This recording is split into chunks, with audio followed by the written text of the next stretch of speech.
Shalom and welcome to the Middle East Report. In this program today we'll be asking a very important question. Should the Church and the West learn the lessons from Bonhoeffer, the German theologian who defied the Nazis?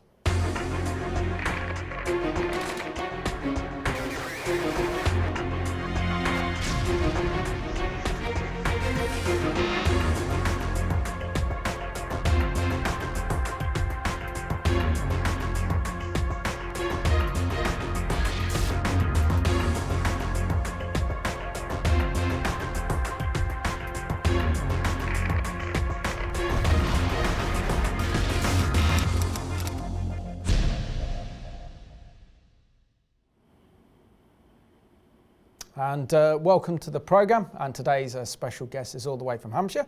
His name is Rev Chris Wickland from the Living Word Church in Farnham. Great to see you again, Chris. Good to be here, Simon, as always. Definitely, and I'm very pleased you're here, particularly as we're talking about the incredible life of Bonhoeffer. But before we unpack his life and the lessons that we can learn from his incredible life in defying the Nazis, we're almost living in a very similar time that he's living in. So you recently were invited, as I was, to attend the screening of the horrors that took place on October the 7th. This is using the body footage from that Hamas took of the atrocity itself and the massacre, as well as CCTV footage that the embassy held. I think this one is actually called Bearing Witness to October the 7th, the massacre. So share with us your thoughts on what you saw at the embassy. I think the first thing that was important about this particular video is that the narrative has moved on so quickly. It's no longer about what happened on October the 7th. It's now it's about Israel attacking the Palestinians and what's going on in Gaza. And the narrative has moved on so far now that people are forgetting why this is even happening in the first place. And so watching this footage, they put it together very, very well. So you had body cam footage of the Hamas soldiers, that they wore here, but then you had loads of CCTV footage, and they kind of pieced it all together. So it was almost like a docu-movie, the way that it all fell together. So you saw multiple camera angles of what happened. And I think we witnessed the death of 149 people in 45 minutes. And I remember Douglas Murray saying that what Hamas has done is worse than what the Nazis did, because the Nazis, when they did atrocious things to the Jewish people, they still had such a problem with conscience that they needed to get drunk most nights to be able to get through the day for the atrocities that they committed, earlier on. But what I saw on this footage, as you've seen as well, is just a complete glorification of the murder of innocent people. These weren't soldiers, these were innocent women, children, and people that had nothing to do with the army or anything like that. And just seeing how they enjoyed it, they phoned up their parents, "Hey Mum, I've killed 10 Jews with my bare hands, aren't you proud of me?" And just shouting and screaming and rejoicing. And some of the way that they were killing people was barbaric, it was evil, it was disgusting. And war is never a pretty thing to be a part of, but this wasn't war. This was the things that they were doing to people was inhumane. It's unrepeatable, the things that they were doing. It showed me a degree of evil to a level that I have never seen before. And so when you see that footage and you see the mentality and the mindset of Hamas and how much they absolutely hate Israel, I think if most of the people that are going out and not rioting, but protesting about, free Palestine, if most of those people, which I know haven't, if most of those people had watched that video that I saw, I think they would have a very different opinion on why Israel went to war and why they are doing what they're doing, protecting their civilians so that they don't have a repeat of what happened on October the 7th. I mean, for me personally, I found it very disturbing. And it's disturbing enough to see what Hamas did to adults, but then when you see, how children were involved in that, and just despicable. I don't want to repeat some of the things that I saw, but it was absolutely shocking. And I think for me, it really put things in perspective for where the church is at today, which I'm sure we'll talk about later. But it really made me realise that actually the church needs to speak up about this. The church needs to get on point and say something about this. And the fact that the church won't because politically it's incorrect or theologically it's incorrect, I think is despicable. Absolutely. I mean, one thing that struck me, I think, from seeing that horror video, and it is horrific, especially when you've also been to the places where the massacre took place by Hamas on October the 7th, where they murdered 1,200 Israelis and also other foreign residents there, injured between 6,000 and 7,000, took 250 hostage back into that hellhole that is Gaza. And, you know, the scale of October the 7th was never portrayed by our mainstream media. But what struck me the most is seeing these Hamas terrorists chanting all the time, Al Akbar. And our Western media loves to take out the Islamic element to Islamic terrorist attacks. And here, there was no mistaking it. Yeah. And of course, this is then reflected on the big protests that we're seeing right across the UK, right across Europe and across the United States and across the Western world against Israel. It is an Islamist agenda that is mobilizing behind and its support of Hamas. So how much do we need to kind of realize the evil that we're dealing with? Because we haven't seen anything so horrific as this since the Second World War, and that's with the Nazis. Yeah, just as we were talking just before the show, I don't know, I think I suddenly got hit with an overwhelming fear that actually we really are back in the same scenario that they had in the 1930s in Nazi Germany. And people might go, oh, this is nothing like that. Well, the two things. Firstly, you weren't in that situation, so how can you say it's nothing like that? And there's this whole normality bias in our culture and in the media that somehow this isn't as bad as it seems, and we objectify Israel as being the enemy and being the bad guys without seeing the truth and the evil that's really going on here. And for me, as a pastor and as a British citizen, I'm deeply concerned, politically, what's going on with our election right now and the things that are going on in our country, that we are literally sleepwalking ourselves into another potential 1930 scenario. A lot of Christians, a lot of people go, oh no, that's just extreme. This isn't extreme. When you see the footage that you and I have seen, you know that when you've got an aggressive, secular, leftist agenda that's in partnership with a militant Islamic agenda that's taken over our media and our politics, when you begin to realize that this really is a battle between Judeo-Christian values, which is the Western world values, which is what Israel stands for as well, with the Middle Eastern values and this whole new liberal thing that's coming. And so it really is a battle between good and evil. And I just don't think Christians have got that. They haven't quite got their head around that. And I think if they knew that that's what this is about, I think there are a lot more people would be protesting against these things and speaking out against, and speaking up in churches that actually we need to stop this tide of evil that's come into our theology, that's come into our politics, that's coming into everything. And people don't realize that probably within weeks or months that we could have a whole new agenda on our doorstep through having the wrong government being voted in. No, absolutely. So as of this recording, we're recording on the eve of the general election. And obviously you watching this program on Friday night will have a better idea of how the election turns out. But let's go with the opinion polls. Let's go with the majority of political analysts who believe that Labour are going to win a huge landslide. And let's say that this turns out to be the reality. We also know that the Labour Party have also catered to the Islamic cause for votes. And I suppose this is going to be the first election where we really do see the Muslim community flexing its political muscles and the influence it will have over the Labour Party and over its foreign policy towards Israel and its in government could create a very dangerous scenario, not only for Israel, but also for us here in Britain and the West. Your thoughts? Yeah, I really think so. I think Keir Starmer, forgive me for saying this, I think is a bit of a sly fox, is that since I've seen him come on the political stage, he's always playing the game of how can I get the most votes. So if it means if I go with the liberal guys and, how can I get votes from them? And then the whole thing about, hey, we'll put forward a two-state solution and a Gaza ceasefire and stuff so that he can get the votes from the Muslim voters. It just seems to me that he'll do anything he can to get into a state of power.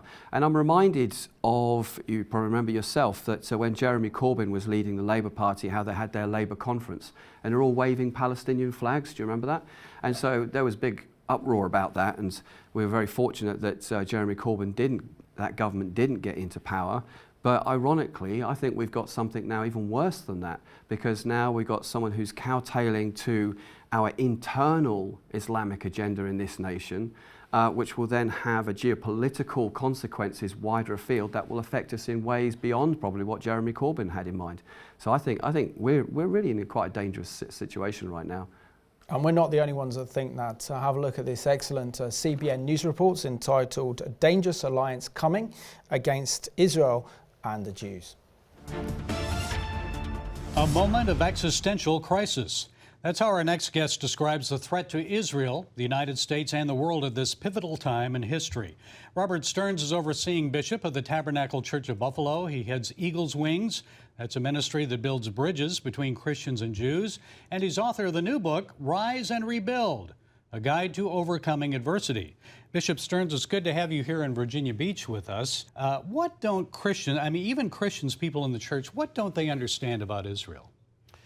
What we don't understand about Israel is that there are two forces that pose an existential threat to our way of life: the Judeo-Christian worldview, the basic liberties and freedoms that the West cherishes. And those twin threats are radicalized Islam and far-left militant secularism. And bizarrely, these two forces, militant secularism and radical Islam, are now colluding together against the Jewish state of Israel and against the Jewish people worldwide. Every time we look at history, we see that what starts with the Jews does not end with the Jews. They call Israel the little Satan. They call America and the West the big Satan. It's not just Iran that says that. Absolutely not. Iran sends its message of hate and vitriol and jihad and genocide all throughout the world. And we see alliances with Qatar, we see Hamas, Hezbollah, Syria, all of this evil encroaching upon this tiny Jewish state. And we've seen this rising anti-Semitism on our college campuses, and even the White House is lukewarm in the relationship with Israel. Maybe at times even hostile. So what's happening? How has that happened? Well, it's happened because the church has bought into something called replacement theology that essentially says that God's covenant with Israel is over, God's done with the Jews, and the church is the new Israel, the church is the new Jews. Well, that's not what the Bible teaches. The Bible tells us clearly in the book of Romans that Christians have been grafted into God's covenant with the Jewish people, and that God's covenant with Abraham endures. God says, as long as the sun and moon are in place, this is how strong my covenant is. Last time I checked, the sun and the moon are still lighting up our world. And so when we begin to assault the character of God, which is what replacement theology is. Replacement theology is an assault on the character of God. It's saying, God, you don't keep your promises. You don't keep your covenants. When you do that, you chip away at the foundation of our faith. And the foundation of America and the West is our Judeo-Christian worldview. So it's really a spiritual battle right now that we're in. Absolutely. Yes. Without question. And Eagle's Wings, you just returned from a trip to Israel where you had 32 pastors join you. That's right. What did they learn? What did they come to understand that they didn't know before they went there?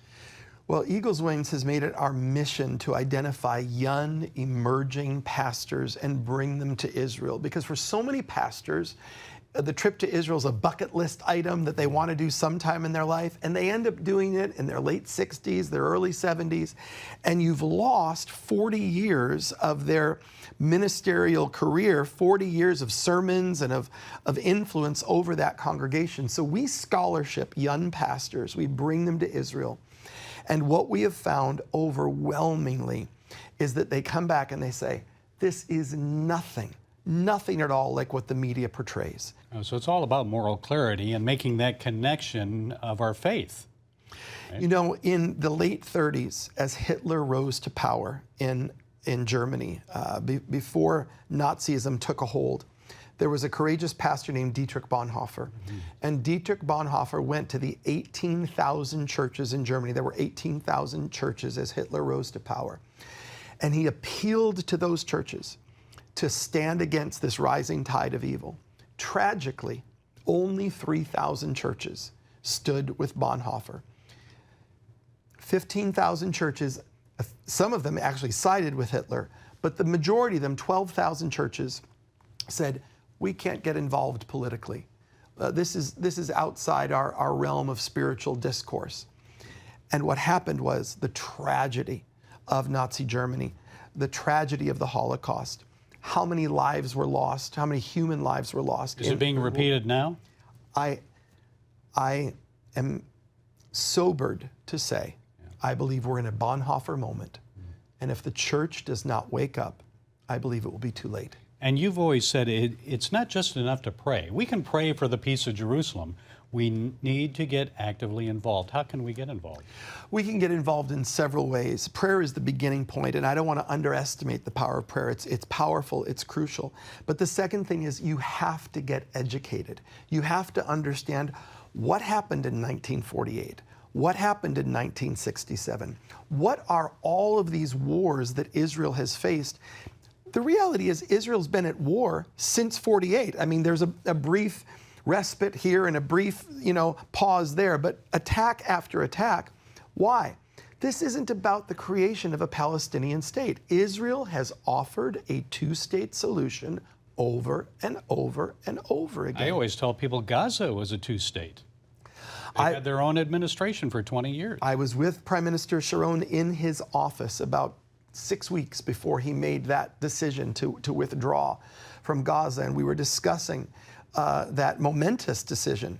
Gaza could have become, the Singapore of the Middle East. It could have become a beautiful, flourishing city. What happened? Billions for tunnels. Billions for tunnels. And rockets. Not to build schools, not to build up a society.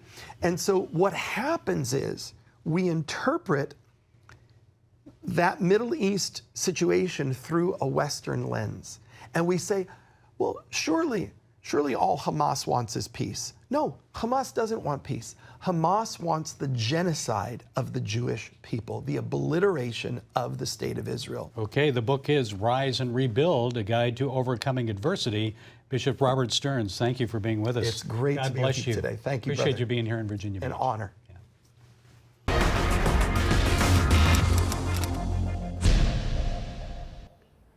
And that was a very special news report put together there by our friends at CBN that really does explain exactly where we are in this moment of history. And like you were saying earlier in the program, Chris, this does feel like we are living through the 1930s all over again. This time, it's not coming from the top down. In other words, we're not having the Nazi pogroms, we're not having the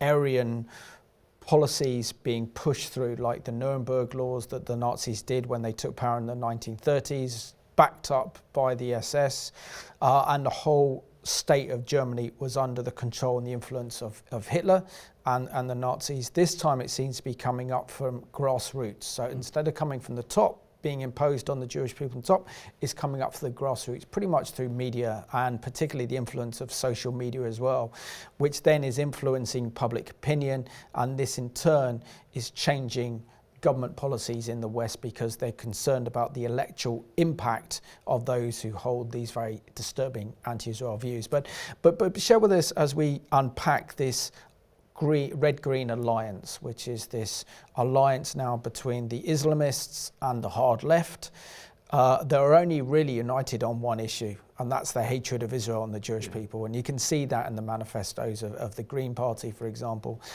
Just share with us the danger, really, of this new alliance that poses not only to the Jewish people, but we know ultimately when the Jewish people are attacked, then our own freedoms become attacked. This is always repeated in history because the Jewish people are the canary in the mine shaft. And if they die because of the gases, then this is a warning that all the miners are going to die. In other words, the Jewish people are the canary in the mine for our society. If they're in trouble, then we're in trouble.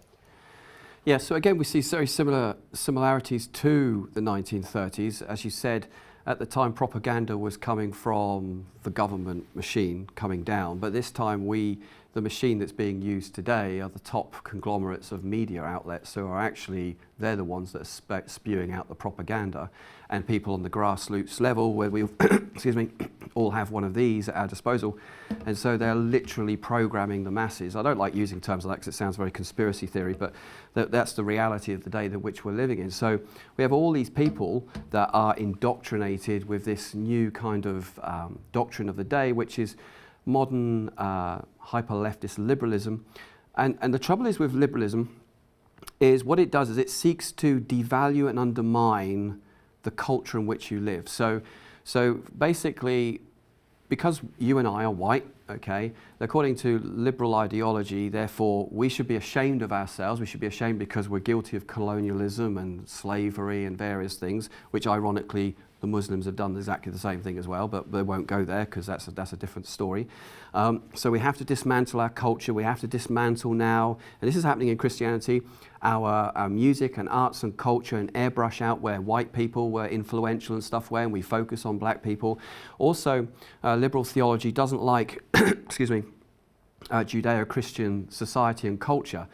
And so one of the reasons why it's teaming up with the Muslims, for example, is the narrative is that the Muslims are the persecuted ones here, and Israel, they're the baddies, they're the demons, they're the ones that are causing all the problems in the world, which is exactly the same in 1930 when it was like, who can we blame for the problems in society? I know, let's blame the Jews.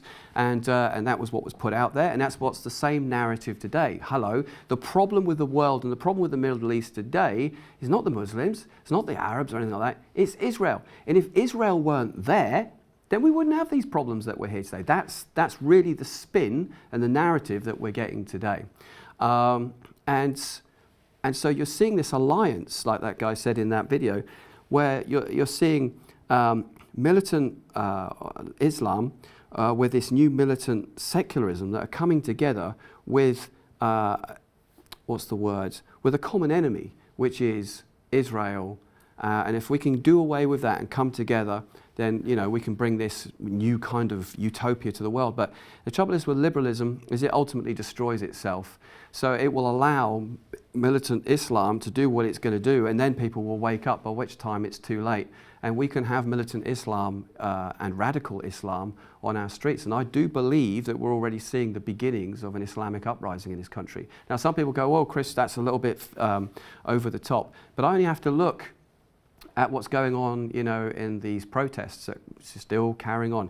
These protests, and I need to say this, these protests are not about what the Chinese government are doing to Muslims, where they're sterilizing women and torturing them in torture camps.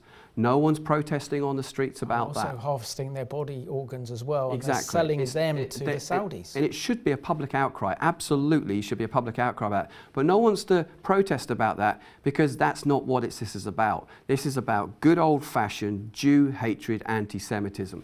And we're seeing exactly the same things that happened in 1930 happening again, played out. But not just played out more subtly. This time it's right in your face. And that's why I fear that, amongst other things and other variables, that if Labour gets into power and we keep going down this road that we're going in, I might imagine within the next year to 2 years, we're going to see things in this nation that we wouldn't believe was possible. Which another indication they're under judgment. But if we actually break down and have a look at Islamist ideology, we think that the Nazi ideology pretty much died with the death of Hitler in May of 1945 as the Soviet Union destroyed Berlin, and the Allies were moving towards Berlin, and Hitler felt he had no way out other than to commit suicide, which then we thought, with the destruction of Nazi Germany and with Nazism, that this was the end of Nazism. But when we look at this Islamist ideology, it's a fusion. It's a fusion of radical Islamic theology combined with Nazism. It's that influence of, for example, the Grand Mufti of Jerusalem, Al-Hamid Husseini, who met with Hitler, who forged his own SS division in the Balkans. And it's the influence that he had on the Arabs in the Middle East during the 1940s, where we see that influence from the Muslim Brotherhood together with that Nazi ideology.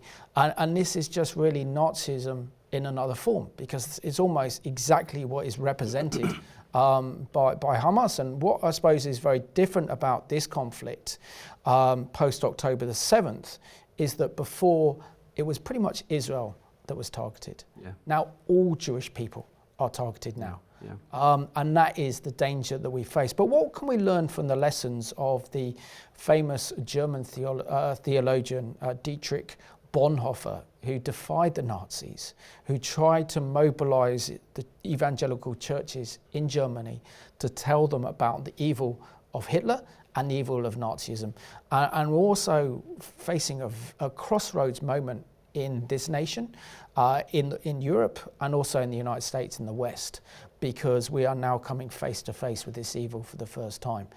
Yeah, I'm sure Bonhoeffer would be turning in his grave if he saw where things are at historically right now. Well, as I was saying, is that one of the things that we learn from history is that we never learn from history. True. And this is exactly where we're at now. And I do believe the church is at a Bonhoeffer moment again. You know, as we heard from that short clip, that how he went around visiting 15 to 18,000 different churches and speaking to them, and only 3,000 churches agreed with him.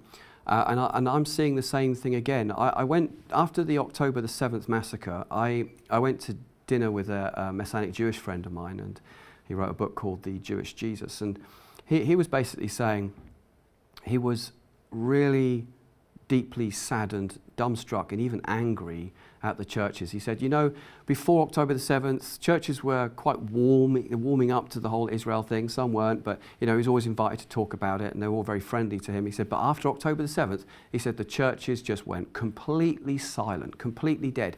And this is exactly the same thing that happened in 1930. See, Bonhoeffer was saying to them, look, this is a potential problem that we've got coming in our nation. And they were like, well, we don't want to get politically involved because, you know, we're the church, so we don't want to get involved in politics. And that's exactly the same narrative that's coming out today. Churches are like, well, we don't want to get involved because politically, you know, we're a church. We don't want to get involved in politics. And it's like, okay, let's just wind this back a bit. If we look at what actually happened on October the 7th, and if people actually saw the footage that I saw and that you've seen and others have seen, they would know that this goes way beyond politics.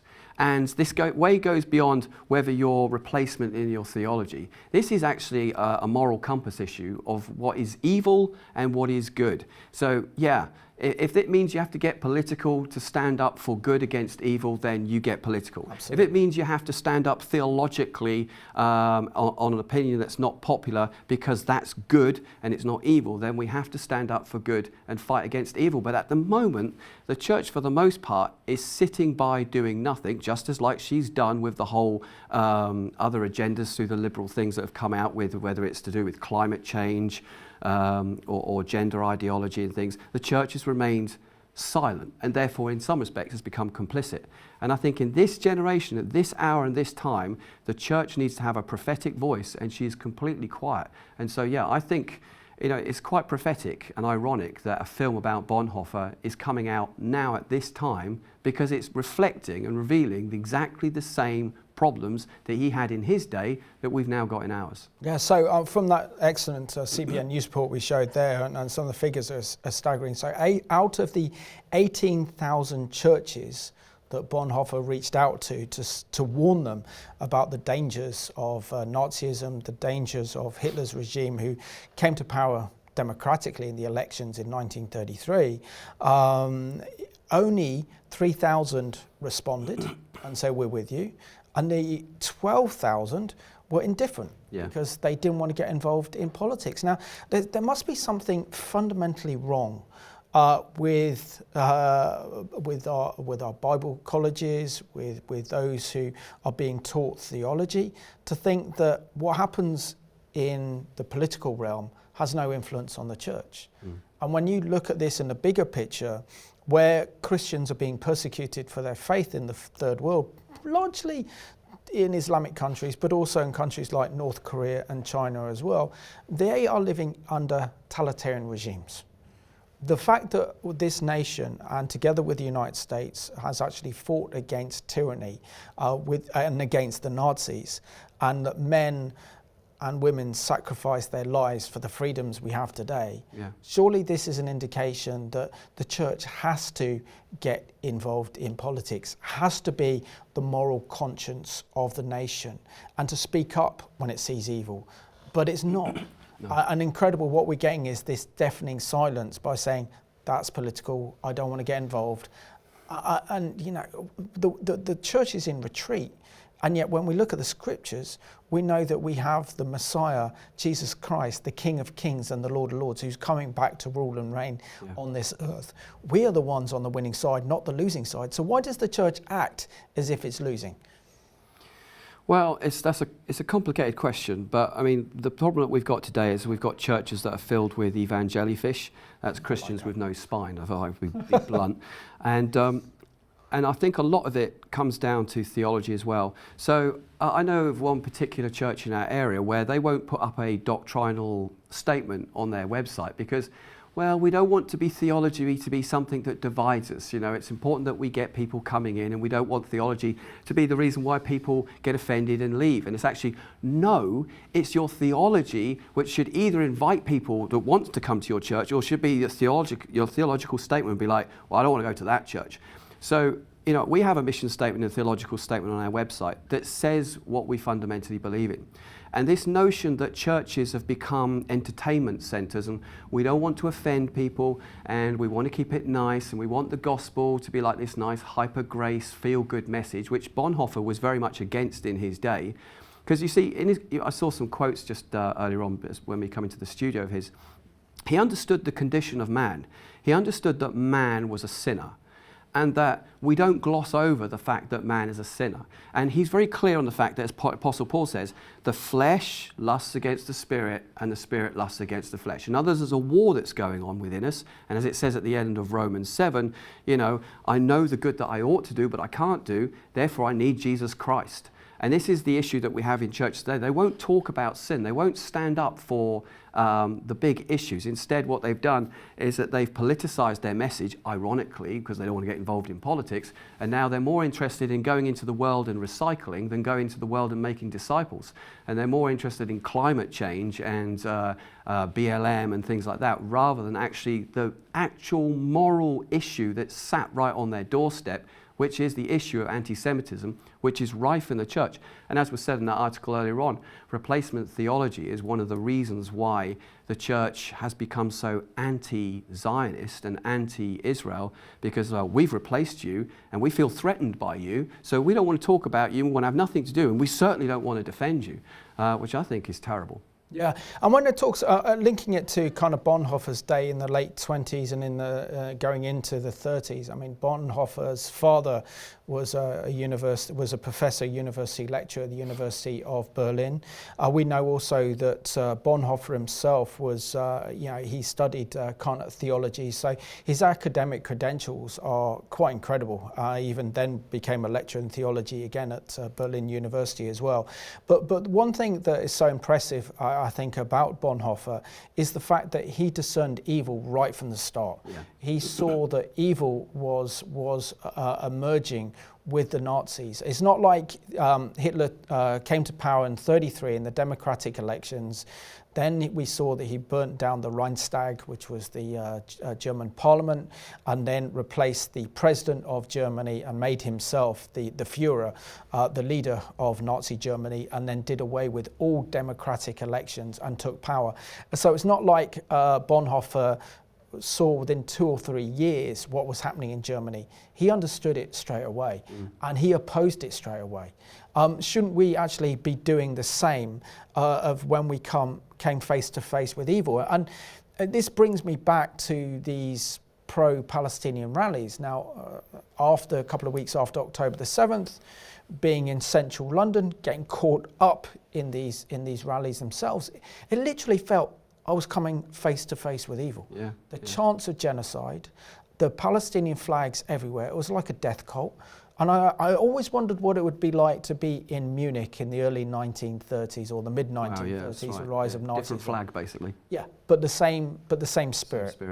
That spirit of Jew hatred. Now, if I can feel that face to face, and I'm sure a lot of our viewers do as well, and having seen the horrors of October the 7th and then seen what Hamas did, don't they know that the same ideology is here in this country, where they want to take over this nation for Islam? This isn't a religion in its sense like Christianity and like modern Christianity that doesn't. It's all about values, it's all about morality, it's how you pray, it's going to mosque, it's reading the Quran. No, Islam means submission.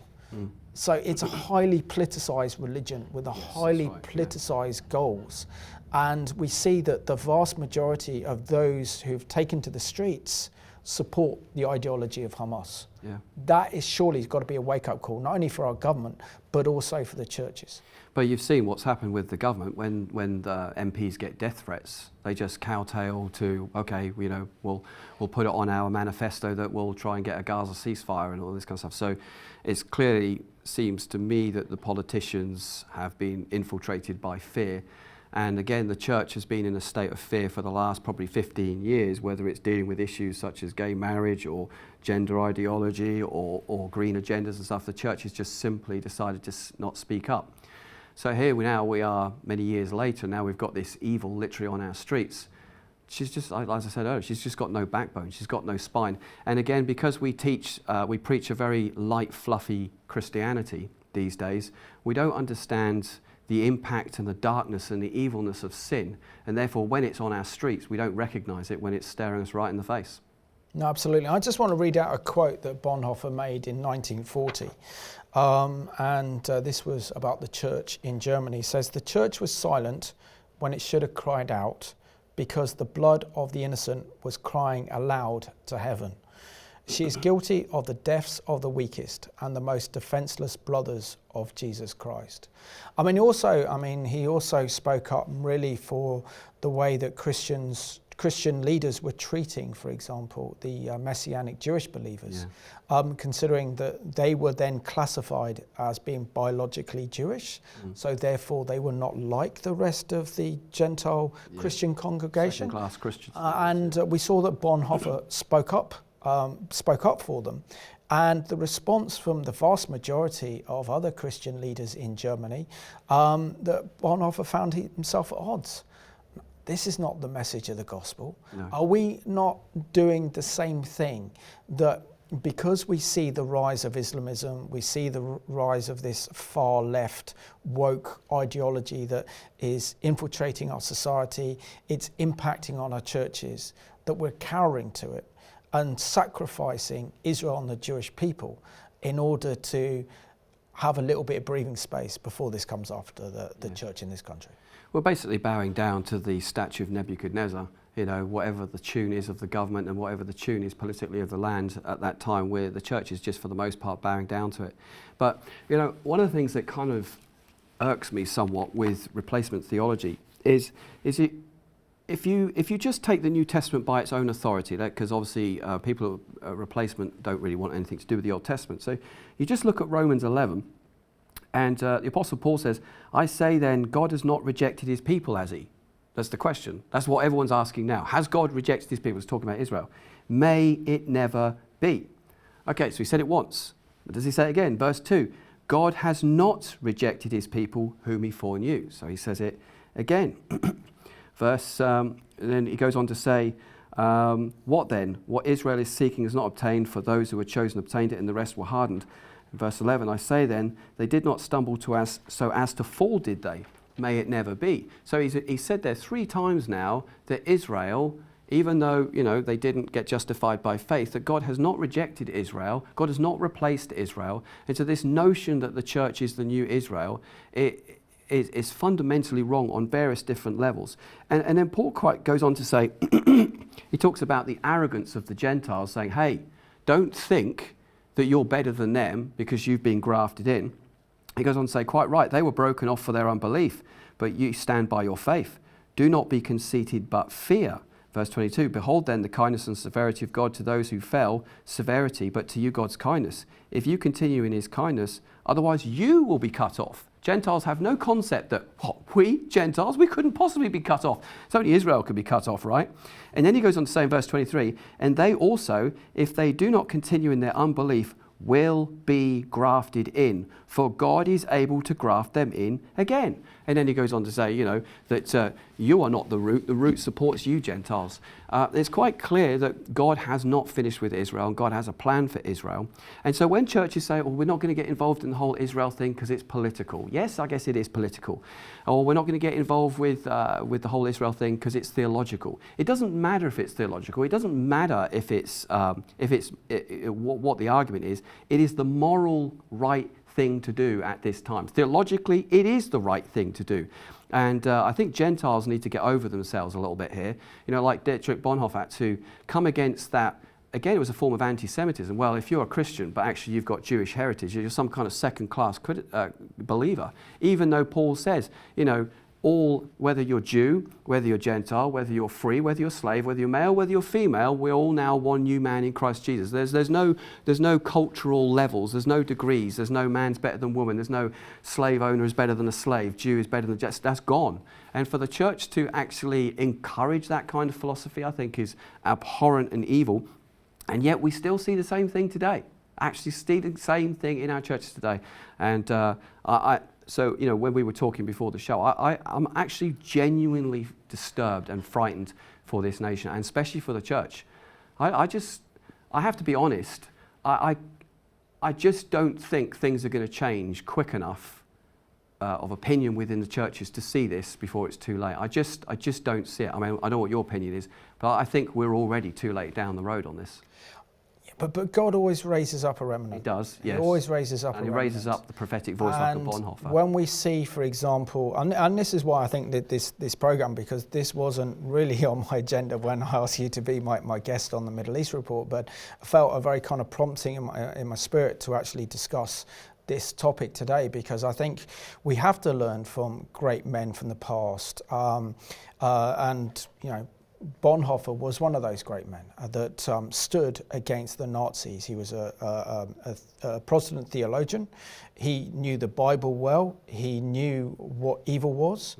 But not only did he resist the Nazis, but he was also very much involved in the assassination attempt on Hitler's life on the 20th of July 1944. And, if you've seen the Tom Cruise film Valkyrie, it's all about that, where leading officers in the German army felt that, look, Hitler's going to destroy, we're losing this war, and he's going to destroy Germany. We have to kill him in order to make peace with the Allies and stop the war. So, to say that I oppose the Nazis and then to mobilize churches to come against it, and then put him in a situation then where he was part of the assassination plot against Hitler, and actually then worked as a spy, despite the fact he was working in the Department of Military Intelligence. He was working with the conspirators to overthrow Hitler. He then also had meetings in Sweden, where he met with British representatives and had the message of German officers who opposed Hitler, and to say, look, if we get rid of Hitler, will you end the war? But of course the Allies said, no, we want the total destruction of Nazism. So he played a role there with incredible bravery and courage. He was then found out in 1943 that he was involved, obviously through interrogation and others, and his name seemed to link with the other conspirators, that he paid the ultimate price, ultimate sacrifice for his defiance against the Nazis, that he was hung in April, on the 9th of April 1945, only a few weeks before the war came to the end. Yeah. And yet here's a man that we can look back almost 85 years and say he was, and he did give a prophetic voice and a warning. And we should learn from his experience about Nazism and how we're seeing again today this rise of evil. And we know it's evil because it targets the Jewish people. And this should be troubling, not only to our governments, but also to our churches. Not only do our churches need to pray, but they need to rid themselves, as you said, the shackles of church replacement theology.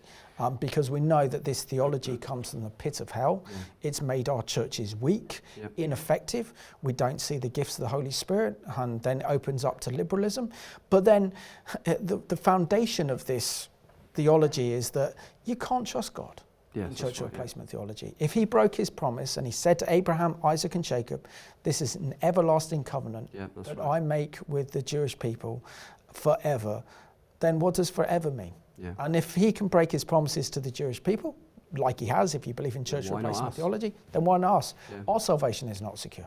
Yeah. So surely this time should be a big wake-up call to church leaders who have been indoctrinated by this demonic ideology, a theology that is church replacement theology. Well, I wrote a book several years back called The Biblical Importance of Israel, which is on Amazon. It's only like about £6.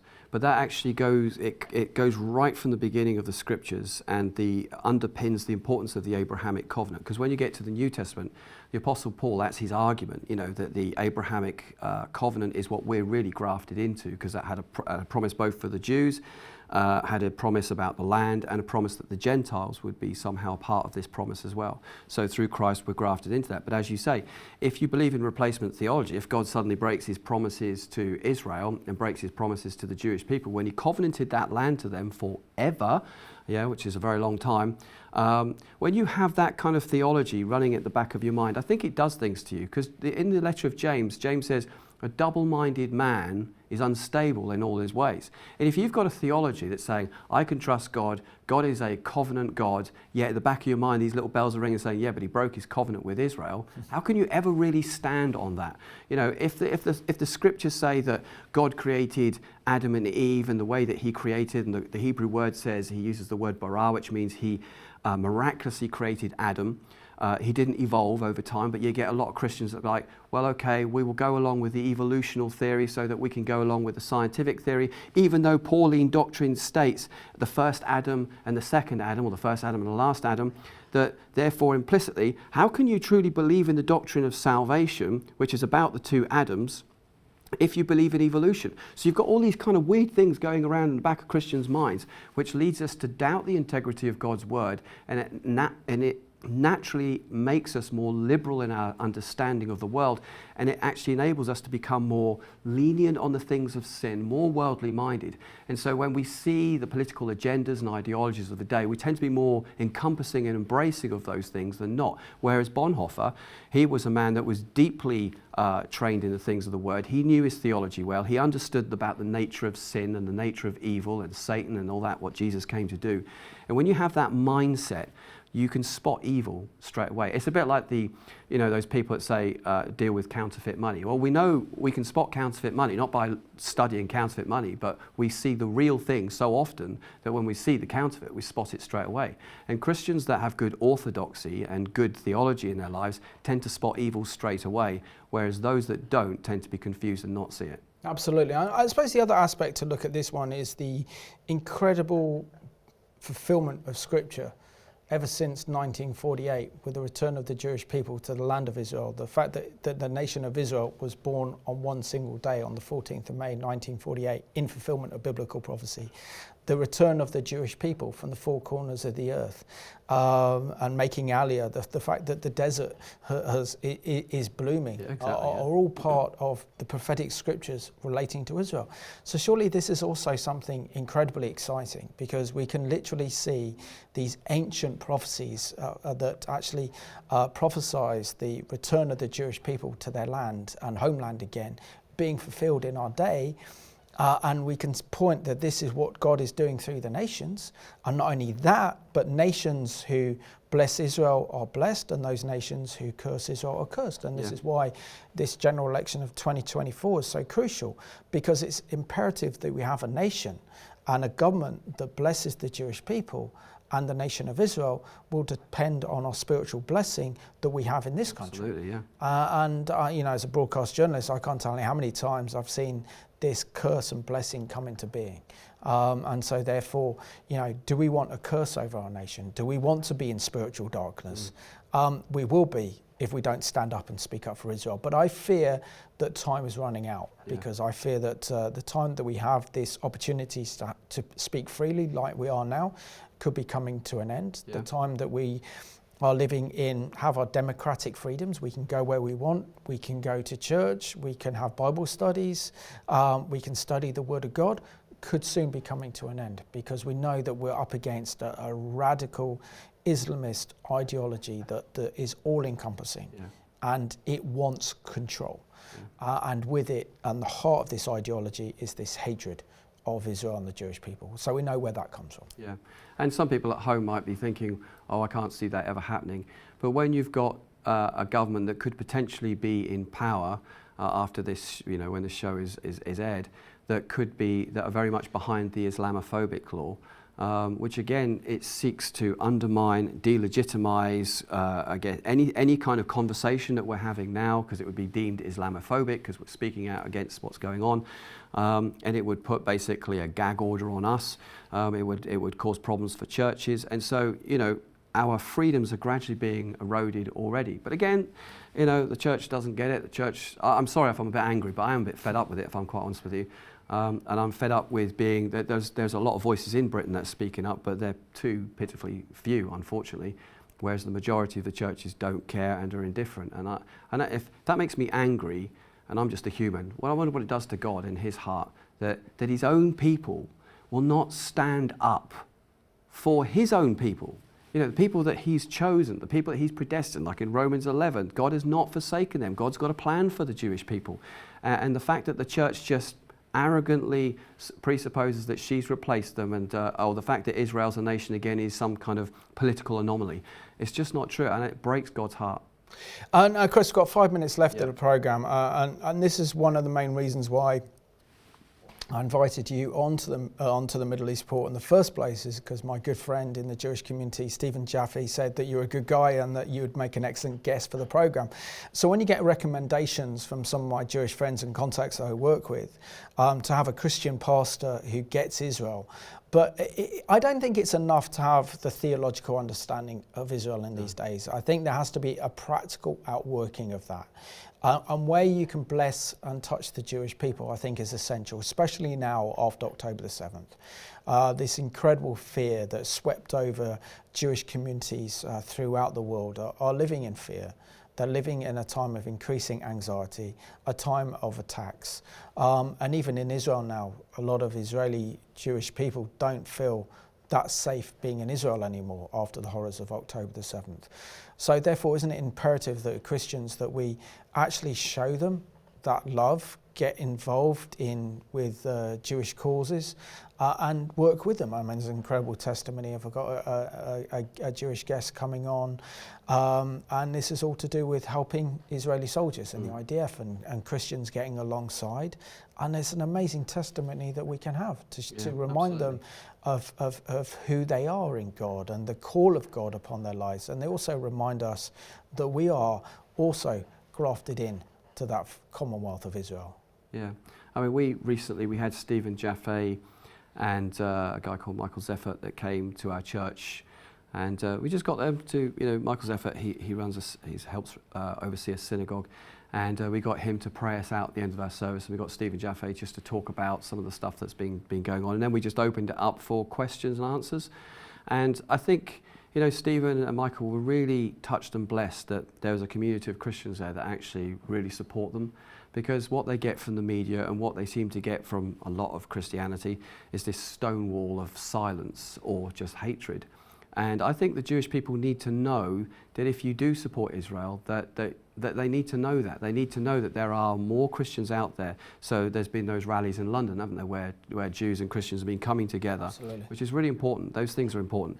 Also practically doing stuff. That's why, as a church leader, I make it my business to make friends with Jewish people. You know, I'm on the MDA, Magen David Adom National Council, and so it's not just a question of just praying for Israel, which is good and important, but also practically being a blessing to the people of Israel as well. And I think that's really important.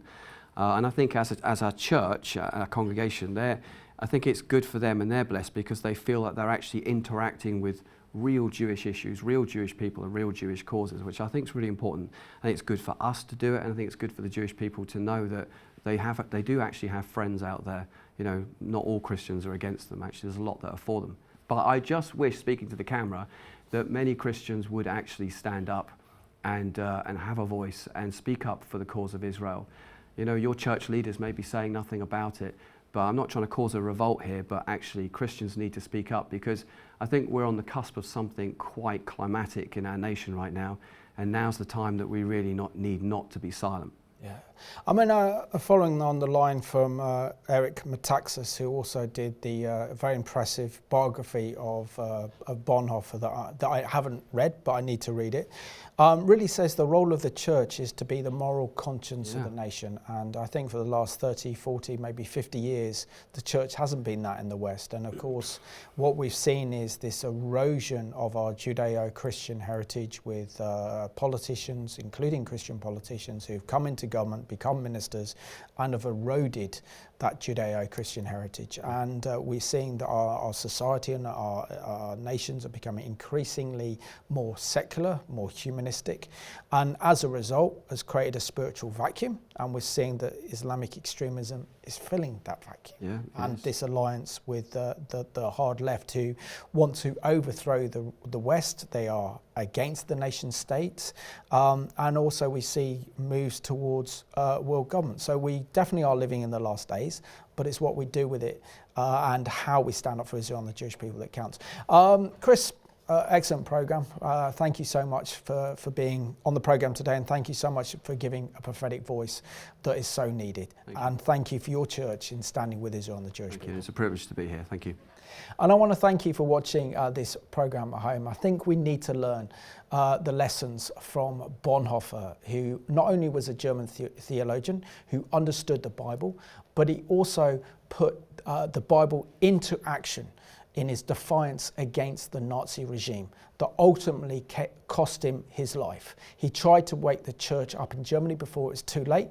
We need to do exactly the same at this time of rising evil and hatred against the Jewish people, because what starts with the Jewish people never finishes with the Jewish people. So I want to thank you for watching this week's edition of the Middle East Report.